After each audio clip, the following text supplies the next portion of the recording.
नमस्कार, welcome to money group and मैं हूँ चिन्मय नंदा। आज अगर हम निफ्टी की बात करते हैं तो निफ्टी ने आज गैप अप में थोड़ा ओपनिंग तो दे दिया था और क्लोजिंग होते होते भी इसने अपना जो अपसाइड के जो मोमेंटम था उसको कायम रखते हुए क्लोजिंग होते होते करीब 21,950 के आसपास कहीं पर क्लोजिंग दे दिया है। तो पहले चलते हैं डे चार्ट के हिसाब से। डे चार्ट पे देखते हैं हम लोग हमारे वीकली एनालिसिस में यही क्लियरली बात कर रहे थे। ये जो है एक बड़ा कैंडल डाउन साइड की तरफ से हम लोग को एक हैंगिंग मैन का कैंडल हमको दिखाई दे रहा था, तो हम लोग क्लियरली यहीं पर ही बात कर रहे थे। अगर इस कैंडल के नीचे अगर मार्केट आना शुरू हो जाता है तो मार्केट में हमें फिर से एक नया लो भी देखने को मिल सकता है, लेकिन उसके लिए मार्केट को इसके नीचे कहीं पर आना चाहिए और क्लोजिंग भी दे देना चाहिए। तो ठीक उसी तरह मंडे के दिन यहाँ पर मार्केट नीचे तो आ तो गया था, लेकिन यहाँ पर अगर देखते हैं क्लोजिंग के टाइम भी उसने इसके नीचे भी दे दिया था, करीब 21,720 30 के आसपास कहीं पर दे दिया था। लेकिन आज के दिन पे यहाँ पर सेलर्स को फॉलो थ्रू नहीं मिला। तो यहाँ पर जितने भी सेलर्स अपने ऊपर के लेवल की ओर से सेलिंग करके हुए बैठे हुए थे, उन लोगों का शायद आज स्टॉप लॉस ट्रिगर भी हो गया होगा। तो यहाँ पर एक साइकोलॉजिकल बात देखिए, पहले एक दिन में आता है यहाँ पर सेलर्स का डे आता है, सेलर्स के डे के दिन पे बायर्स का स्टॉप लॉस ट्रिगर होता है। अगर हम देखते हैं तो आज सेलर्स का सब स्टॉप लॉस ट्रिगर हो गया होगा। तो ये एक प्योरली वोलेटाइल मार्केट में कन्वर्ट होता ही जा रहा है। और यहाँ पर देखिए इंडिया विक्स भी अच्छा खासा एक ऊपर के लेवल को ही मेंटेन कर रहा है। तो चलिए देखते हैं 50 मिनट चार्ट के हिसाब से। 50 मिनट चार्ट में अगर हम देखते हैं कल मार्केट जिस लेवल पे होल्ड कर रहा था अपने आप को 21,850 से लेकर 21,950, ये सारे लेवल के आसपास पे मार्केट आज भी एक होल्ड कर रहा है और क्लोजिंग होते होते इसी के अंदर कहीं पर आके क्लोजिंग दे दिया है। तो यहाँ से अब आगे क्या हो सकता है?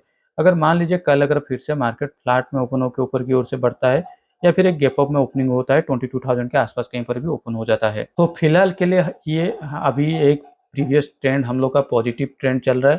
तो हम लोग यहाँ पर ऊपर की साइड की तरफ से ही प्लान आउट करेंगे। हो सकता है यहाँ पर एक प्रॉफिट बुकिंग आने के बाद फिर से यहाँ से एक यू टर्न ले लेता है, या फिर कहीं पर भी अगर 5 मिनट्स का अगर हमको प्राइस एक्शन भी दिखाई देता है तो यहाँ पर हम लोग एंट्री के पोजीशन ले सकते हैं। और हमारा जो टारगेट होगा वो करीब ये जो कैंडल का जो इस लेवल के आसपास है, मार्केट में जो सेलिंग का प्रेशर हमको दिखाई दे रहा था 21,100, इस लेवल के आसपास तक हम लोग का टारगेट होना चाहिए। लेकिन मान लीजिए फिर से मार्केट अगर डाउन साइड में ओपन हो जाता है, गैप डाउन पे ओपन हो जाता है करीब 21,880 850, ये सारे लेवल के आसपास कहीं पर अगर डाउन साइड में अगर ओपन हो जाता है, तो जो लोग आज के टाइम पे ये सारे लेवल पे प्राइस एक्शन यहाँ पर बना रहा था, तो जो भी लोग यहाँ पर अपना पोजीशन लेके आज गए होंगे ओवरनाइट पोजीशन, उन लोगों का स्टॉप लॉस ट्रिगर होने वाला है।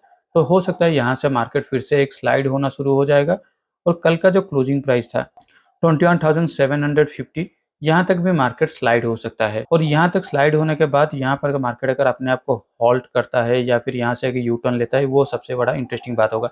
अगर यहाँ पर मार्केट फिर से हॉल्ट कर लेता है तो यहाँ पर आपको एक एम पैटर्न भी 50 मिनट चार्ट पे देखने को मिल सकता है। लेकिन ये डिपेंड करता है कल मार्केट कहाँ पर क्लोजिंग दे देता है। अगर मार्केट गैप डाउन पे ओपन होकर नीचे स्लाइड होता है तो हम लोग थोड़ा सेलिंग के लिए प्लान आउट करेंगे, या फिर यहाँ पर एक मार्केट वोलेटाइल मार्केट में फॉर्मेशन हो सकता है, तो यहाँ पर 22,000 का कॉल ऑप्शन के साथ 21,700 का पुट ऑप्शन भी हम लोग बेच के आराम से थोड़ा बैठ सकते हैं।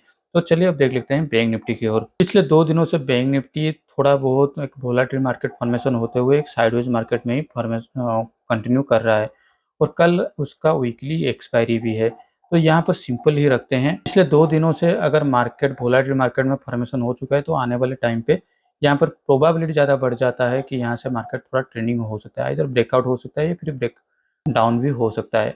तो कल अगर मार्केट मान लीजिए कहीं पर इस लेवल के आसपास से 45,850 से लेकर 45,900, ये सारे लेवल के आसपास से मार्केट अगर ओपन हो जाता है तो यहाँ से मार्केट फिर से एक अपसाइड की तरफ मोमेंटम हो सकता है। बस उस हम लोग को यही देखना है मार्केट 46,000 राउंड लेवल को कैसे रेस्पेक्ट दे रहा है या फिर क्या कर रहा है। अगर मार्केट गैप डाउन पे ओपन हो जाता है 45,600 के नीचे, तो मार्केट में यहाँ पे फिर से एक वीक वैली हमको देखने को मिल सकता है और हम लोग का जो टारगेट होगा करीब ये लेवल के आसपास कहीं पर आ जाता है 45,400 45,300, ये सारे लेवल तक भी टारगेट हो सकता है। लेकिन मार्केट अगर फ्लैट में ओपन हो जाता है तो हम लोग को यही देखना होगा कि मार्केट का मोमेंटम कहाँ पर हो रहा है। पहले 9:30 तक हम लोग को ये थोड़ा देखना होगा। पहले 5 मिनट्स कैंडल पे अगर आपका मान लीजिए एक रेड कैंडल फॉर्मेशन होता है और दूसरा रेड कैंडल उसको तोड़ देता है, तो आप यहाँ पर पुट ऑप्शन के साइड पे बाय कर सकते हैं और उसको होल्ड कर सकते हैं आपके 1:2 रिस्क टू रिवार्ड के हिसाब से।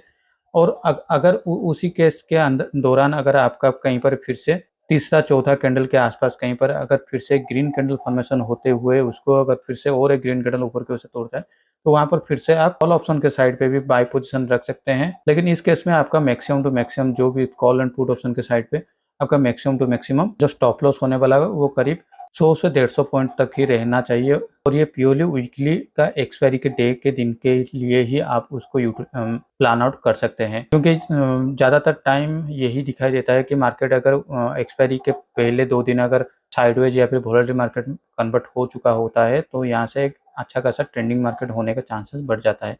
तो चलिए अब देख लेते हैं हमारे पोजीशन की ओर। मेरा कल एक इंट्राडे पोजीशन था जिसमें करीब 900 रुपये का ही प्रॉफिट दिखाई दे रहा था, और आज मैंने ये पोजिशनल बेसिस पे एक ट्रेड लिया हुआ हूँ 22,000 कॉल ऑप्शन के साथ 21,600 पुट ऑप्शन को मैंने हेज किया हूँ। और अगर हम यहाँ पर देखते तो मार्केट क्लोजिंग होते-होते करीब 600 रुपये का M2M लॉस पे चल रहा है। तो आज के लिए इस वीडियो में बस इतना ही। Thank you for watching my video.